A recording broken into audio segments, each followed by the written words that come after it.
एक संस्था जो साहित्य उपवन रचनाकार मंच है, इसको स्थापित आपने किया है। हम ये जानना चाहेंगे कि इस संस्था को स्थापित करने की आवश्यकता क्यों पड़ी? जी देखिए, बहुत ही अहम प्रश्न आपने पूछा है जी। और सच बताऊं तो वैसे तो मैं फौरी तौर पे ये कहता हूँ कि सब ईश्वर के आदेश से ही होता है जी। इंसान कुछ नहीं करता, लेकिन फिर भी कुछ कारण ऐसे रहे जिनकी वजह से मुझे ये कदम उठाना पड़ा। और मैं पिछले 6-7 साल से साहित्य साधना कर रहा था और वहाँ से बहुत कुछ सीखा मैंने।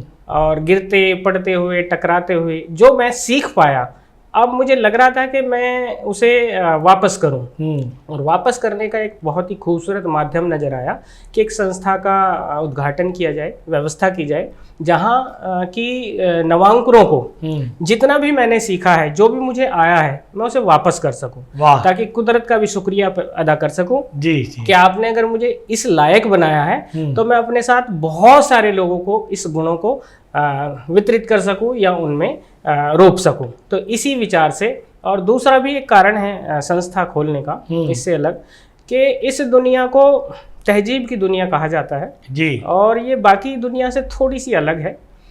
यहाँ जो मूल्य हैं, यहाँ जो ईमानदारी है, यहाँ की जो नेकियां हैं, वो बाकी दुनिया में हैं, लेकिन इनमें यहाँ इस दुनिया में ज़्यादा हैं। तो ये मुझे शुरू से ही आकर्षित करती रही है। और मुझे एक ऐसा माहौल देना है, एक ऐसा वातावरण पैदा करना था जहाँ पर कि एक विशुद्ध भावना से साधना की जा सके। और एक ऐसा उद्देश्य लेकर हम चले कि यहाँ पर एक भाई बहन का एक माहौल रहेगा, एक विशुद्ध भावना से हम साहित्य सेवा करेंगे और जो बाकी जो फुहड़ता आ रही है उससे हमें कविता को बचाना है। इन्हीं सब उद्देश्यों को लेकर मैंने इस संस्था की स्थापना की।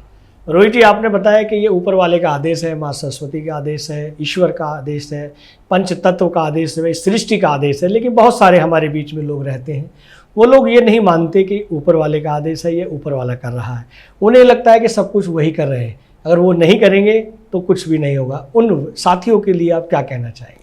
देखिए, ये तो पर्सन टू पर्सन वेरी करता है कि आपकी चिंतन धारा, आपकी विचारधारा किस तरह की है। लेकिन मैं जिस चिंतन धारा का प्राणी हूँ, मैं ऐसा समझता हूँ कि ओवरऑल करता धरता सब कुदरत है।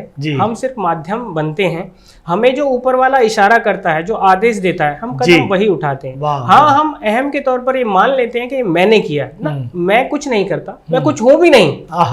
और कलमकार की दुनिया, रचनाकार की दुनिया एक ऐसी दुनिया है कि वो अपने आप से कुछ लिख भी नहीं सकता, कुछ कर भी नहीं सकता, जब तक कि ऊपर का माँ सरस्वती का आदेश नहीं होगा। आप एक शब्द नहीं लिख सकते। कई बार ऐसे इंस्टांस होते हैं कि मैं बहुत कोशिश करता रहता हूँ कि कुछ लिखूं, महीनों गुजर जाते हैं, नहीं लिखा जाता। और कभी कभी ऐसा होता है, माँ सरस्वती इतनी मेहरबान होती हैं कि एक दिन के 1 घंटे में एक गजल लिखी जाती है। तो सब उसी का आदेश है, हम तो सिर्फ माध्यम है। वाकई रोहित जी, हम ये भी जानना चाहेंगे, जिस संस्था की हम बात कर रहे हैं, उस संस्था के उद्देश्य क्या है और देश के कोने कोने तक आपकी संस्था का प्रचार प्रसार है और लोग जुड़े हुए हैं, इसके मुख्य उद्देश्य क्या है, ये भी जानना चाहेंगे। जी, आपने बहुत ही अच्छा प्रश्न किया है जी, क्योंकि उद्देश्य बिना मंदोपि न प्रवृत्ते, उद्देश्य के बिना तो कोई भी काम सफल नहीं हो सकता। वाह।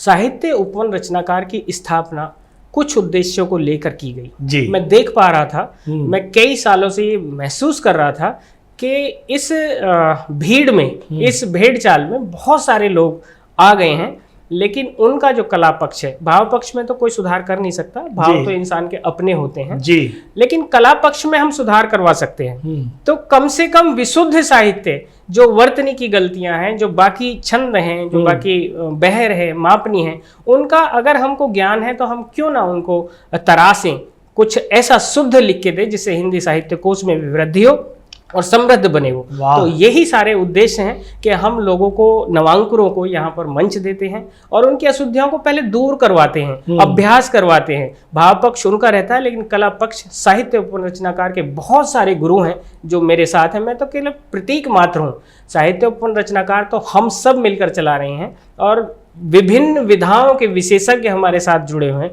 तो वो सबको उन बारीकियों से अवगत कराते हैं, अभ्यास करवाते हैं, उनकी त्रुटियों को सुधरवाते हैं। तो वो विशुद्ध साहित्य लेखन की ओर अग्रसर है और हम इसमें कामयाब हो रहे हैं। और पिछले 2 साल से ज़्यादा का वर्ष हो गया, मैं गर्व करता हूँ कि हमने एक ऐसा पटल खोला है जहाँ पर लेखन की त्रुटियों को बखूबी विस्तार से और बड़े प्रेरणात्मक ढंग से समझाया जाता है, बहुत अच्छे रोहित जी, बहुत अच्छे। वीडियो YouTube पर देख रहे हैं तो हमारे चैनल को सब्सक्राइब करें और बेल आइकन को दबाना ना भूलें। अगर आप Facebook पर यह वीडियो देख रहे हैं तो हमारे पेज को लाइक करें।